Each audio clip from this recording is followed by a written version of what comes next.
ನಾವು ದೇವರ ವಾಕ್ಯದ ವಾಗ್ದಾನವನ್ನು ಹಿಡಿದುಕೊಂಡು ಮುಂದೆ ಹೋಗ್ತಾನೆ ಇದ್ದೇವೆ.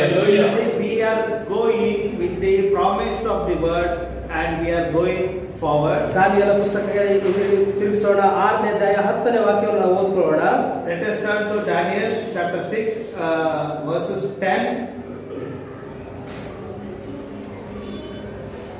ಯಾವಾಗ ಬರಹಕ್ಕೆ ರುಜು ಹಾಕಾಯಿತೆಂದು ದಾನಿಯೇಲನಿಗೆ ತಿಳಿದಾಗ ಅವನು ತನ್ನ ಮನೆಗೆ ಹೋದನು ಮತ್ತು ಅವರ ಕೋಣೆಯಲ್ಲಿ ಕಿಟಕಿಗಳು ಯೆರೂಸಲೇಮಿಗೆ ಎದುರಾಗಿ ತೆರೆಯಲ್ಪಟ್ಟಿದ್ದರಿಂದ ಅವನು ಮೊದಲು ಮಾಡುತ್ತಿದ್ದ ಪ್ರಕಾರವೇ ದಿನಕ್ಕೆ 3 ಸಾರಿ ಮೊಣಕಾಲೂರಿ ದೇವರ ಸನ್ನಿಧಿಯಲ್ಲಿ ಪ್ರಾರ್ಥನೆಯನ್ನು ಸ್ತೋತ್ರವನ್ನು ಸಲ್ಲಿಸಿದನು. And now when Daniel knew that the writing was signed, and he went into his house, and his windows being open in this chamber towards Jerusalem, and he kneeled upon his knees 3 times a day and prayed and gave thanks to before his God, and he did aforetime. ಈಗ ಅವರ ದಾರ್ಯಾವೇಶನು ಅದಕ್ಕೆ ರುಜು ಹಾಕುವುದು ಯಾರಿಗೆ ಗೊತ್ತಿದೆ? ದಾನಿಯೇಲನಿಗೆ ತಿಳಿದಿತ್ತು. Thus, the Daniel knew that the king has been signed the seal. ಅವನೆಲ್ಲವನ್ನ ತಿಳ್ಕೊಂಡೇ ಇದ್ದ. He knew everything. ಅವನಿಗೆ ಅದು ಯಾವುದು ಕೂಡ ಮರೆಯಾಗಿ ಇರಲಿಲ್ಲ.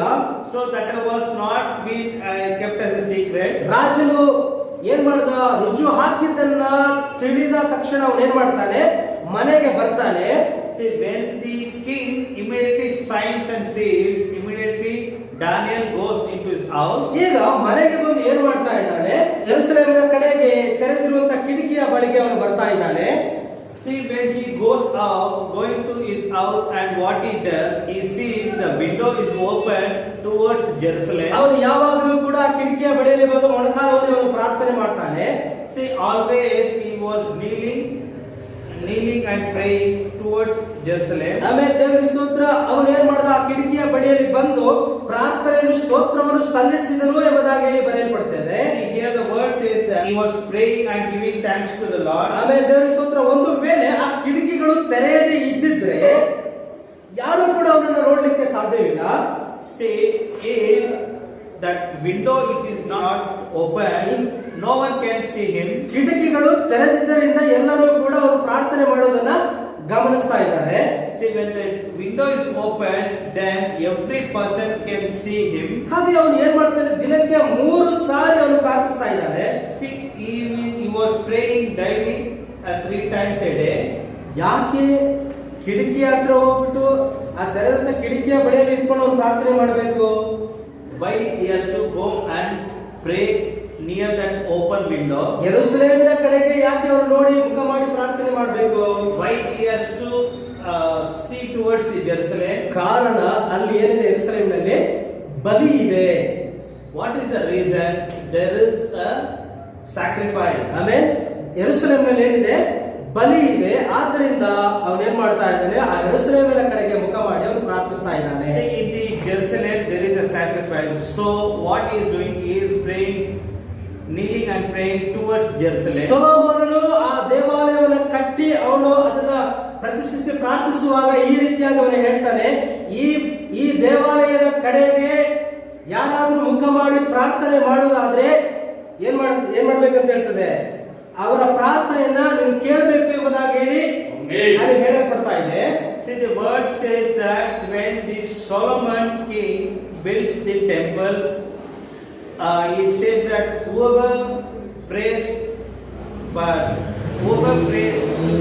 towards the temple, and the prayer should be accepted by the Lord. ಆಮೇಲೆ ಇಂದು ಕೂಡ ನಾವು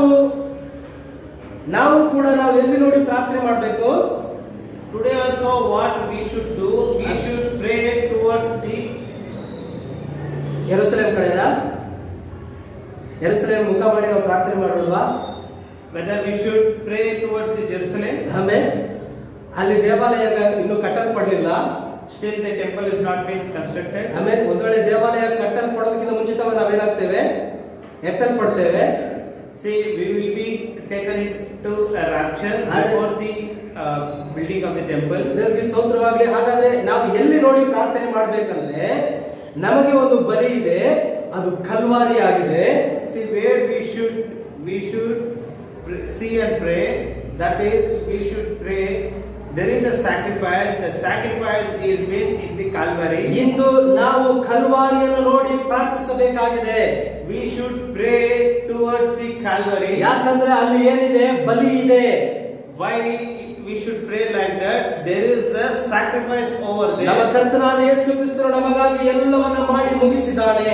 See, everything is being done for us in the Calvary Mount. ನಮ್ಮ ವಿಮೋಚನೆಯನ್ನು ಆತನು ಕಲ್ವಾರಿಯಲ್ಲಿ ಸಂಪಾದಿಸಿದ್ದಾನೆ.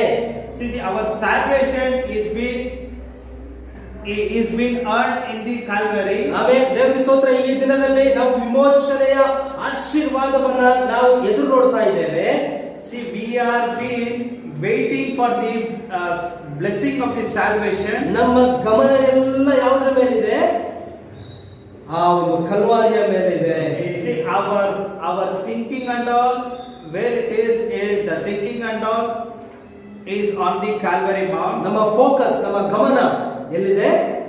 ಕಲ್ವಾರಿ ಆಗಿದೆ. Our focus, our target is on the Calvary Mount. Amen. ಆದ್ರಿಂದ ಅವನು ಕಿಟಕಿಗಳನ್ನು ಹಾಕಿ ಪ್ರಾರ್ಥನೆ ಮಾಡಲಿಕ್ಕೆ ಆಗೋದಿಲ್ಲ.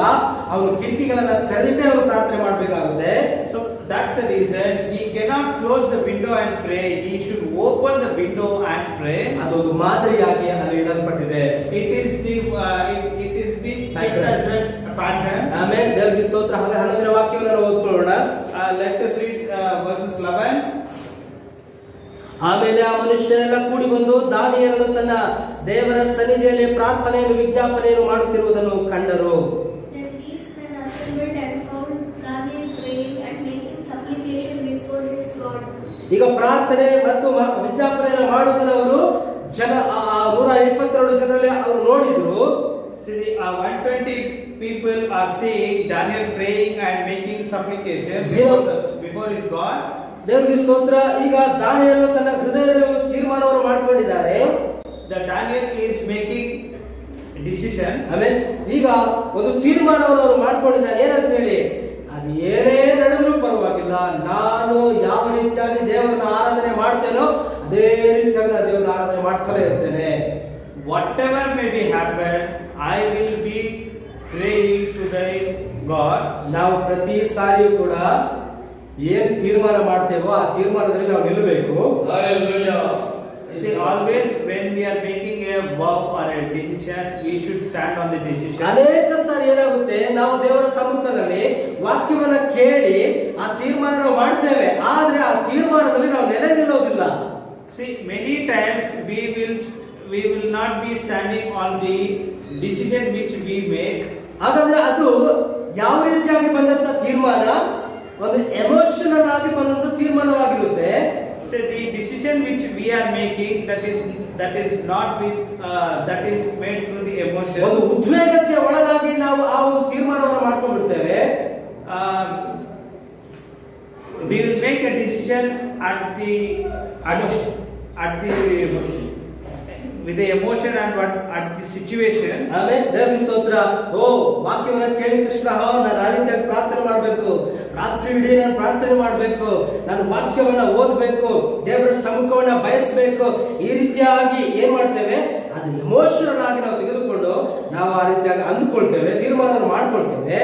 See, when we receive the word of God, immediately what we do, we start telling that we should start praying, and we should whole day we should pray, and day night we should pray, and we make a decision, but we won't be following that. ಆದ್ರೆ ಏನಾಗುತ್ತೆ, ಅದು ಆ ಒಂದು ಸ್ಥಳಕ್ಕೆ ಮಾತ್ರ ಸೀಮಿತವಾಗಿರುತ್ತೆ. ಹೊರಗಡೆ ಹೋದ ಮೇಲೆ ಏನಾಯ್ತು? దాంట్లో పోయింది దీంట్లో వచ్చింది ಅಂತ ಹೇಳ್ತಾರಲ್ಲ ತೆಲುಗಲ್ಲಿ, ಈ ಕಡೆಯಿಂದ ಕೇಳಿ ಈ ಕಡೆಯಿಂದ ಬಿಟ್ಟು ಬಿಡ್ತೇವೆ. See how things are going, the things which we receive by 1 year, and when we go out we will live in another year. ಆಮೇಲೆ ದೇವರ ಸ್ತೋತ್ರ. ಆದ್ರೆ ನಾವು ಎಲ್ಲಿ ತೀರ್ಮಾನ ಮಾಡಬೇಕು? ಹೃದಯದಲ್ಲಿ ತೀರ್ಮಾನ ಮಾಡಬೇಕು. From where we should propose through our heart. ಆಮೇಲೆ ದೇವರ ಸ್ತೋತ್ರ. ಹಾಗಾದ್ರೆ ನಮ್ಮ ತೀರ್ಮಾನ ಎಲ್ಲಿ ಇರಬೇಕು? ಮೈಂಡ್ ಅಲ್ಲ, ಹೃದಯದಲ್ಲಿ ಮಾಡಿದ್ರೆ ಆ ತೀರ್ಮಾನ ನೆಲೆ ನಿಲ್ಲುತ್ತೆ. See, See, we should not propose in our mind, we should propose in through our heart. ಈಗ ದಾನಿಯೇಲನು ಅವರ 16ನೇ ವರ್ಷದಲ್ಲಿ ಬ್ಯಾಬಿಲೋನ್ಗೆ ಬರ್ತಾನೆ. ಅವನು ಸೆರೆಹಿಡಿಯಲ್ಪಟ್ಟವನಾಗಿ ಬರ್ತಾನೆ. See, when Daniel was 16 years old, he has been brought into slave. ಈಗ ಅವನನ್ನು ನೋಡಿದ್ರೆ ಅವನು ತುಂಬಾ ಸ್ವಲ್ಪ ವೀಕ್ ಆಗಿದ್ದಾನೆ ಅಂತ ತಿಳ್ಕೊಳ್ಳೋಣ. Let us think that he is an old man. ಈಗ ಅವನನ್ನ ಸ್ವಲ್ಪ ಗಟ್ಟಿಮುಟ್ಟಾಗಿ ಮಾಡಬೇಕು. So he has to make a quite ಸ್ವಲ್ಪ ಒಳ್ಳೆ ದಪ್ಪ ಗಿಪ್ಪ ಮಾಡಬೇಕು ಅವರನ್ನ. They have to make quite healthy and fatty. ಆಮೇಲೆ ದೇವರ ಸ್ತೋತ್ರ, ಅವರು ಒಳ್ಳೆ ರೀತಿಯಾಗಿರ್ಬೇಕು. ಸೊ ಅದಕ್ಕಾಗಿ ಅವ್ರು ಏನ್ ಮಾಡ್ತಾರೆ, ಒಳ್ಳೆ ಆಹಾರವನ್ನ ಕೊಟ್ಟು ಅವರನ್ನ ರೆಡಿ ಮಾಡಬೇಕೆಂಬುದಾಗಿ ತೀರ್ಮಾನ ಮಾಡ್ಕೊಳ್ತಾರೆ. So when they see him, it is like he is quite weak. What they think, we should give good food and we should make healthy man. ಅದು ಯಾವ ರೀತಿಯಾದ ಆಹಾರ, ರಾಜ್ಯ ಭೋಜನವನ್ನು ಕೊಟ್ಟು ಅವರನ್ನ ಒಳ್ಳೆ ರೀತಿಯಲ್ಲಿ ಗಟ್ಟಿ ಮುಟ್ಟಾಗಿ ಮಾಡಬೇಕು ಅನ್ನುವಂಥದ್ದು ಅವರ ಒಂದು ತೀರ್ಮಾನವಾಗಿತ್ತು. See, what type of the food which they are planning to give king's food. ಆದರೆ ದಾನಿಯೇಲನಲ್ಲಿ ಏನಿತ್ತು, ಅವನಿಗೆ ಇನ್ನೂ 16 ವರ್ಷ ಹುಡುಗ, ಆದ್ರೆ ಇನ್ನು ಯೌವನಸ್ಥನಾಗಿದ್ದಾನೆ. ಅವನಲ್ಲಿ ಒಂದು ತೀರ್ಮಾನ ಏನು ಅಂತ ಹೇಳಿದ್ರೆ, ನಾನು ಈ ರಾಜ್ಯ ಭೋಜನದಿಂದ ನನ್ನನ್ನ ಅಶುದ್ಧ ಮಾಡಿಕೊಳ್ಳೋದಿಲ್ಲ ಎಂಬ ತೀರ್ಮಾನವನ್ನ ಅವನು ಆವಾಗಲೇ ಮಾಡ್ತಾನೆ. See here, he proposes in his heart that he should not eat the king's food. ಹಾಗಾದ್ರೆ ಅಲ್ಲಿ ಎಲ್ಲಾ ಉಲ್ಲಾಸಗಳು ಇತ್ತು, ಎಲ್ಲ ಉತ್ಸಾಹಗಳು ಇತ್ತು. At that place, night pleasure was there, good pleasure was there. ಆಮೇಲೆ ಅಲ್ಲಿ ಅವರಿಗೆ ಒಳ್ಳೆ ಆಡಂಬರಗಳು ಇತ್ತು. There it was ಆಡಂಬರಗಳು, all prosperity was there. ಆಮೇಲೆ ಅಲ್ಲಿ ಅವರಿಗೆ ಒಳ್ಳೆ ಆಹಾರಗಳು ಇತ್ತು. A good food was there. ಆಮೇಲೆ ಅವನಿಗೆ ಒಳ್ಳೆ ಒಂದು ಹುದ್ದೆಯನ್ನು, ಒಂದು ಒಳ್ಳೆ ಕೆಲಸವನ್ನು ಕೂಡ ಕೊಟ್ಟಿದ್ರು. And also he has been given a good work. ಕೈ ತುಂಬ ಹಣವು ಕೂಡ ಬರ್ತದೆ. And he has been given a good wages to him. ಅಲ್ಲಿ ಅವನು ಏನು ಬೇಕಾದ್ರೂ ಕೂಡ ಅನುಭವಿಸಬಹುದು. He can enjoy whatever things he wants. ಆಮೇಲೆ ದೇವರ ಸ್ತೋತ್ರ, ಬ್ಯಾಬಿಲೋನ್ನಲ್ಲಿ ಎಲ್ಲ ವಿಧವಾದ ಪಾಪಗಳು ಕೂಡ ಇತ್ತು.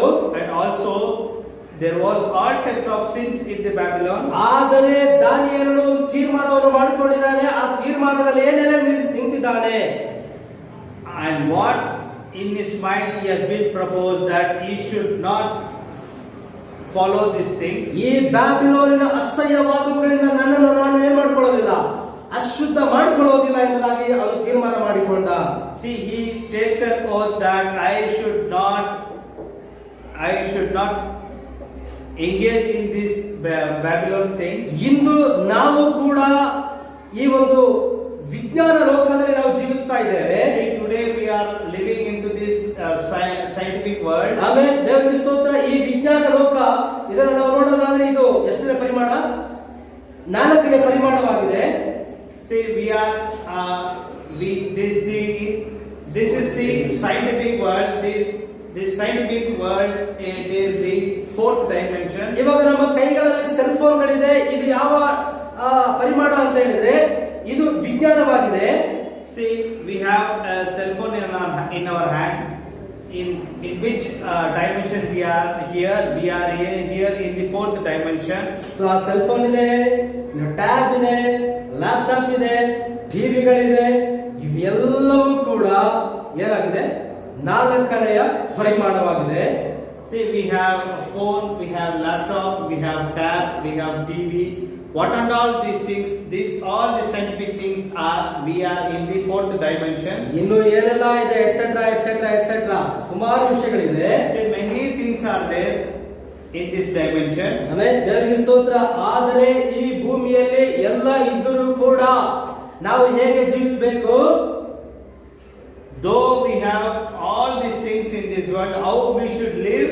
ನಾವು ಯಾವಾಗಲೂ ಮೊಬೈಲ್ ಅನ್ನು ನೋಡ್ಕೊಂಡೇ ಇದ್ರೆ, ಅದರೊಳಗಿರುವಂತ ಗೇಮ್ಸ್ ಗಳನ್ನ ನೋಡ್ತಾ ಇದ್ರೆ, ಇಲ್ಲವಾದ್ರೆ ಅದರೊಳಗೆ ಗೇಮ್ಸ್ ಅನ್ನ ಆಡ್ತಾ ಇದ್ರೆ, ಇಲ್ಲವಾದ್ರೆ ಬೇಡವಾದಂತ ಸಿನಿಮಾ ಕಥೆಗಳನ್ನ ನೋಡ್ತಾ ಇದ್ರೆ, ಇಲ್ಲವಾದ್ರೆ ಬೇಡವಾದಂತ ಲೋಕದ ಕಾರ್ಯಗಳನ್ನ ನಾವು ನೋಡ್ತಾ ಇದ್ರೆ ದೇವರಲ್ಲಿ ಇಷ್ಟಪಡ್ತಾರಾ?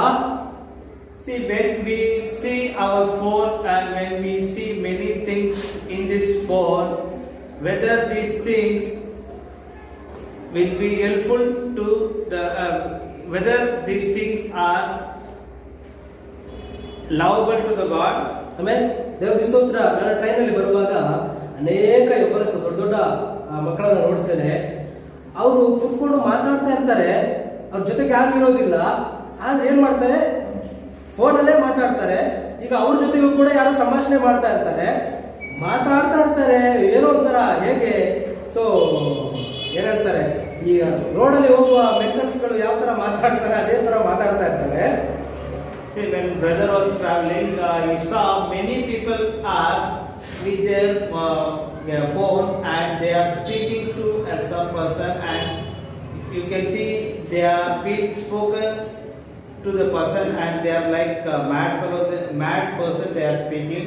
ನೋಡಿ alonely. ಆದ್ರೆ ನಾವೀಗ ಎಲ್ಲಿ ಜೀವಿಸ್ತಾ ಇದ್ದೇವೆ? ವಿಜ್ಞಾನದ ಲೋಕದಲ್ಲಿ ಜೀವಿಸ್ತಾ ಇದ್ದೇವೆ. Where we are living in the scientific world. ಇದನ್ನು ಕೂಡ ದೇವರಿಗೆ ಇಷ್ಟವಾಗುತ್ತಾ? Whether this and all will be accepted by the Lord. ನಮಗೆ ನಮ್ಮ ಕೈಗಳಲ್ಲಿಯೇ ಮಾಹಿತಿಗಳು ಸಿಗ್ತಾ ಇದೆ, ಎಲ್ಲಾ ವಿಷಯಗಳನ್ನ ನಾವು ಇಲ್ಲೇ ತಿಳ್ಕೊಳ್ಬಹುದು. Everything we are getting in our hands. ನಾವು ಚೆನ್ನಾಗಿದೆ ನ್ಯೂಸ್ ಅಂತ ಹೇಳಿ ಇಲ್ಲೇ ಕೂತ್ಕೊಂಡು ಬರೀ ನ್ಯೂಸ್ ನೋಡ್ತಾ ಇರೋಣವಾ?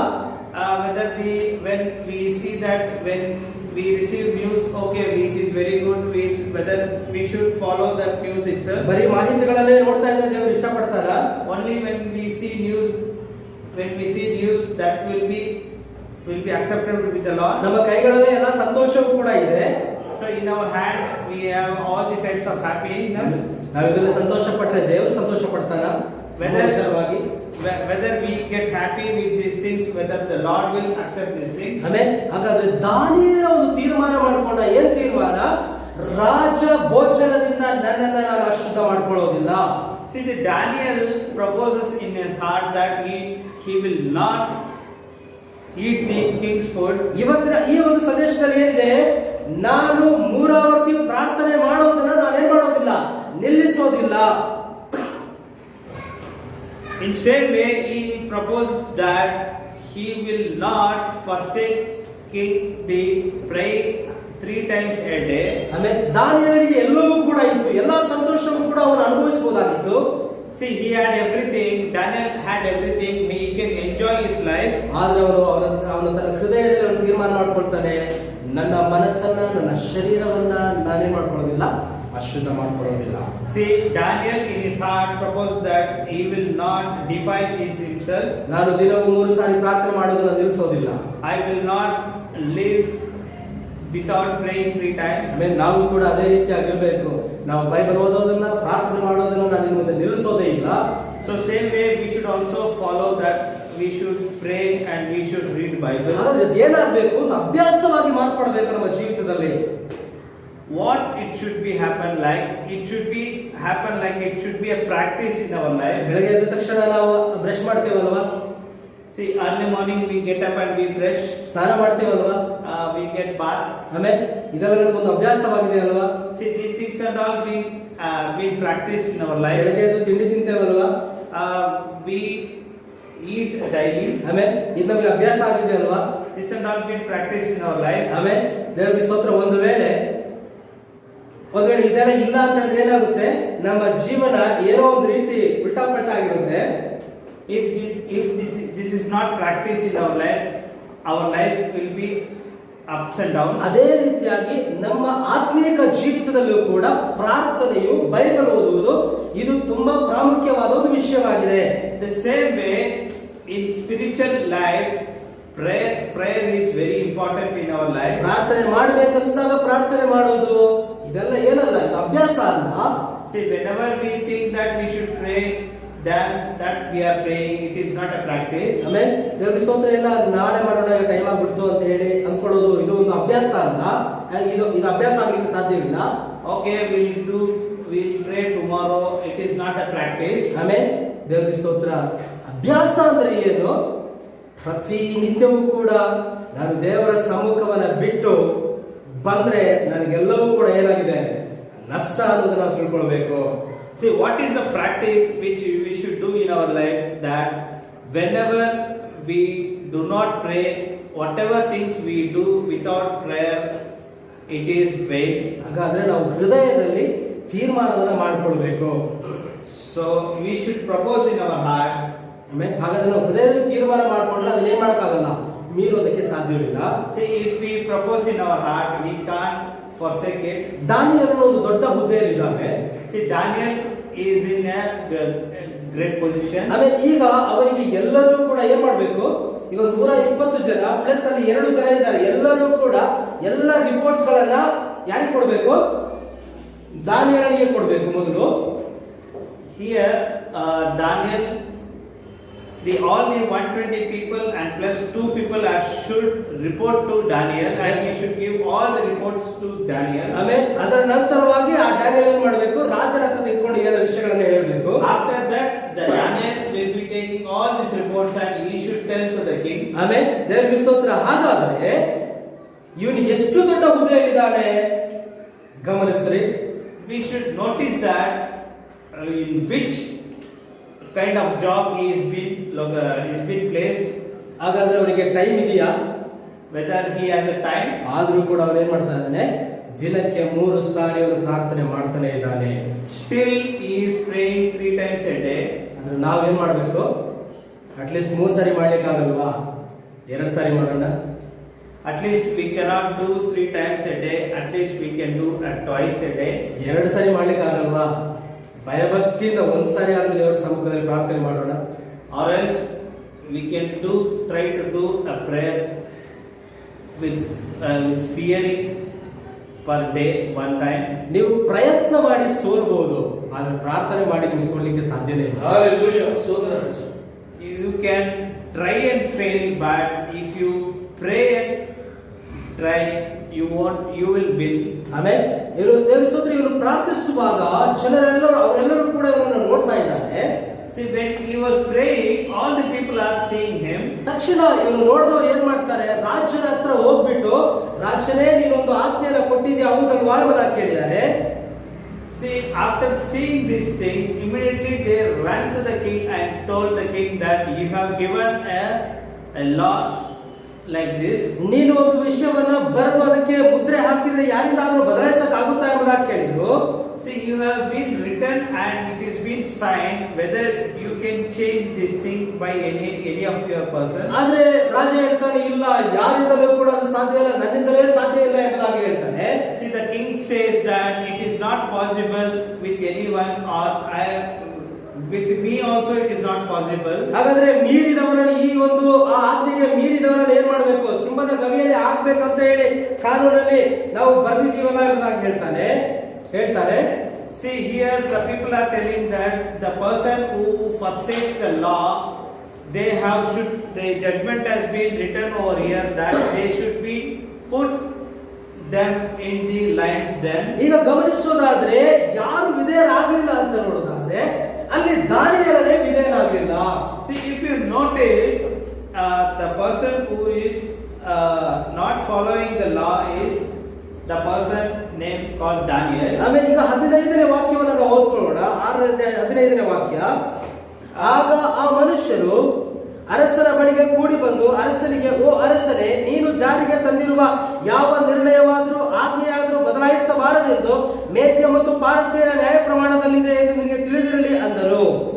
Then these men assembled unto king and said unto the king, Lo, O king, when the law of Medes and Persians is that no decree or statute which the king established may be changed.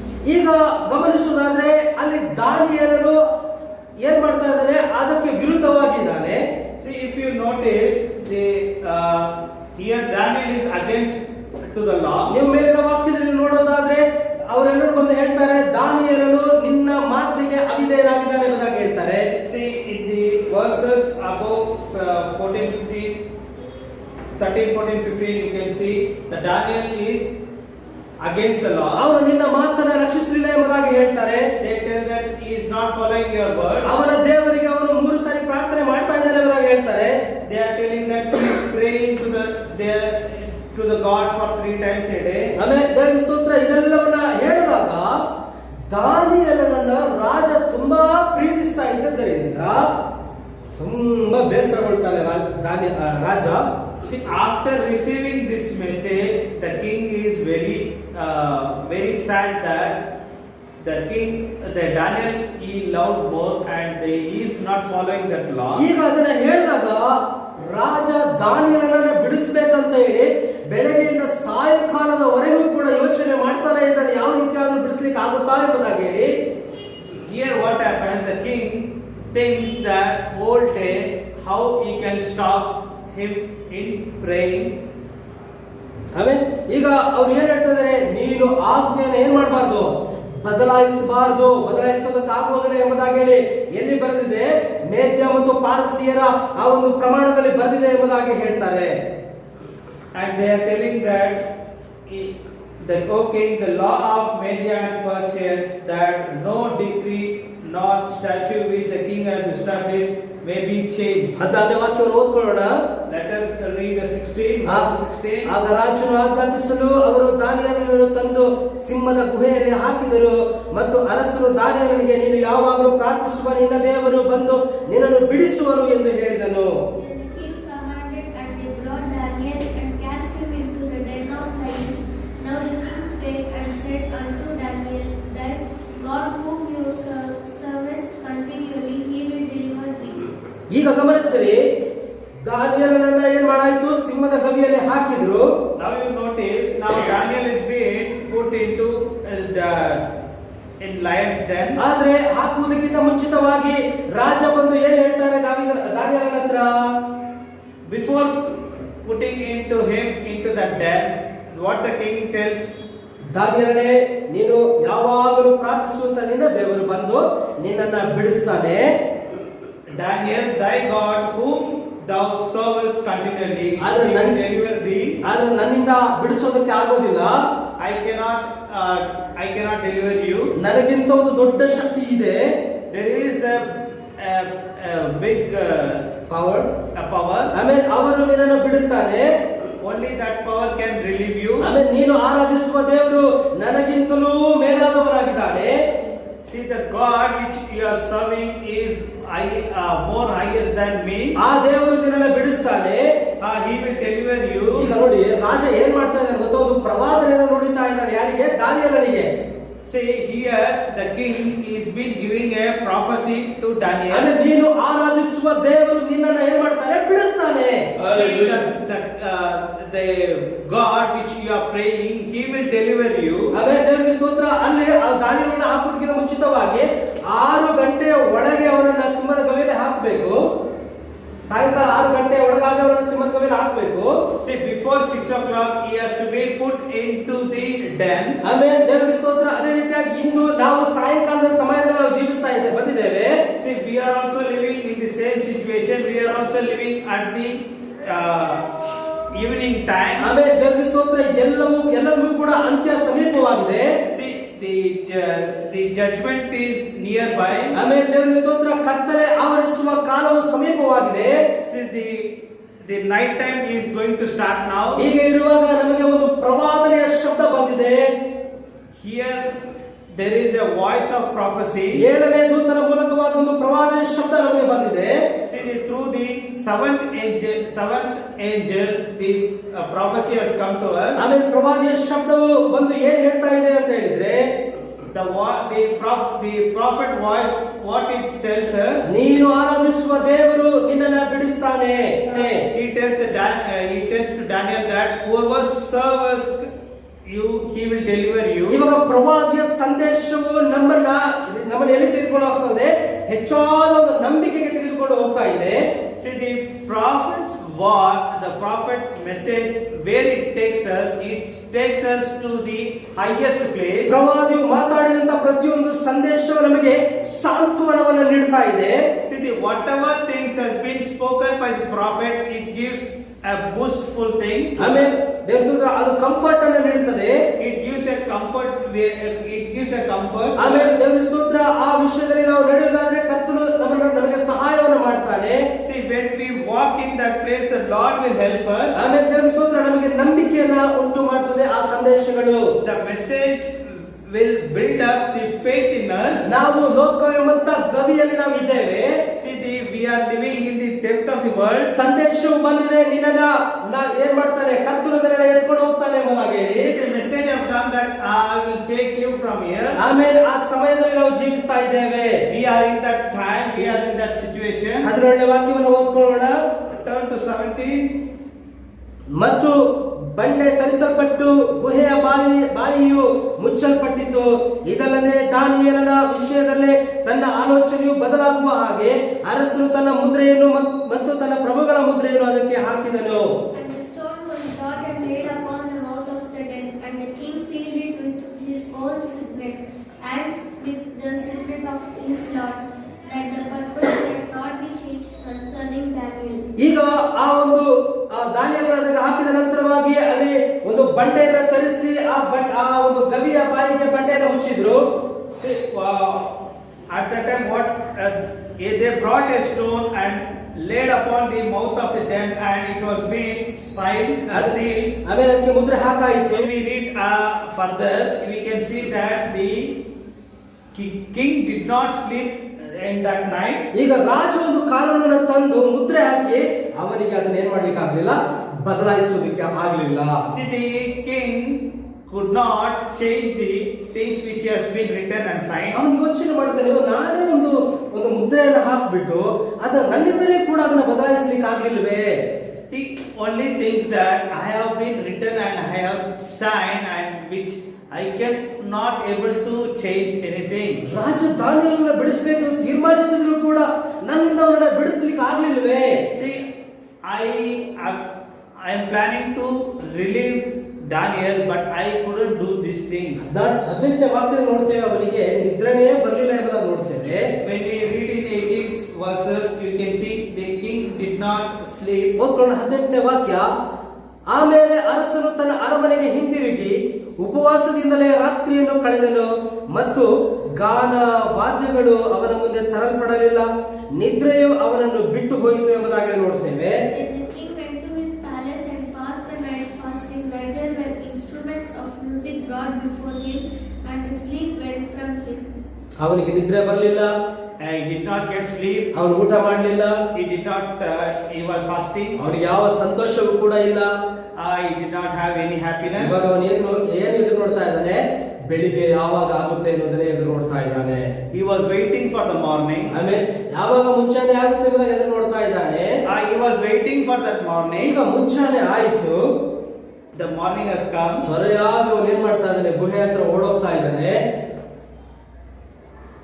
What it happens, he immediately runs in that morning. 19ನೇ ವಾಕ್ಯ Near that den. 19ನೇ ವಾಕ್ಯದಲ್ಲಿ ಈ ರೀತಿ ಬರೆಯಲ್ಪಟ್ಟಿದೆ, ಮುಂಚಾನೆಗೆ ಮೊದಲೇ ಅರಸನು ಎದ್ದು ತ್ವರೆಯಾಗಿ ಸಿಂಹಗಳ ಗವಿಯ ಬಳಿಗೆ ಹೋದರು ಎಂಬುದಾಗಲಿ ನೋಡ್ತೇವೆ. It has been written in 19. The king arose very early in the morning and went in the east unto the den of lions. ಈಗ ದಾನಿಯೇಲನ ವಿಷಯ ಏನು ಅಂತ ಅವನಿಗೆ ಗೊತ್ತೇ ಇಲ್ಲ, ಏನಾಗಿದೆ ಎಂಬುದಾಗಿ ಗೊತ್ತಿಲ್ಲ. ಆದ್ರೆ ಅವನೇನ್ ಮಾಡ್ತಾನೆ, ಓಡಿ ಹೋಗ್ತಾ ಇದ್ದಾನೆ ಆ ಗವಿಯ ಹತ್ತಿರ. See, he doesn't know what has happened to Daniel, and he immediately runs near the den. 20ನೇ ವಾಕ್ಯದಲ್ಲಿ, ಮತ್ತು ಗವಿಯ ಹತ್ತಿರ ಬಂದಾಗ ದುಃಖದ ಧ್ವನಿಯಲ್ಲಿ ದಾನಿಯೇಲನ ಕಡೆಗೆ ಕೂಗಿದನು, ಮತ್ತು ಅರಸನು ಮಾತನಾಡಿ ದಾನಿಯೇಲನಿಗೆ, ಜೀವವುಳ್ಳ ದೇವರ ಸೇವಕರಾದ ಓ ದಾನಿಯೇಲನೇ, ನೀನು ಯಾವಾಗಲೂ ಸೇವಿಸುವ ಆ ನಿನ್ನ ದೇವರು ನಿನ್ನನ್ನು ಸಿಂಹಗಳಿಂದ ಬಿಡಿಸಲು ಸಮರ್ಥನಾಗಿದ್ದಾನೆಯೇ ಎಂದು ಕೇಳಿದನು. And when he came to the den, and he cried with a lamentable voice unto the Daniel, and the king spake unto said Daniel, O Daniel, servant of the living God, is thy God whom you serve continually, able to deliver thee from the lions. ಹೇಗೆ ಕೇಳ್ತಾ ಇದ್ದಾನೆ, ದುಃಖದ ಧ್ವನಿಯಿಂದ ಅವನು ಕೇಳ್ತಾ ಇದ್ದಾನೆ, ದುಃಖದ ಧ್ವನಿಯಿಂದ ಅವನು ಕೂಗ್ತಾ ಇದ್ದಾನೆ. He cried with a lamentable voice. ದಾನಿಯೇಲನೇ,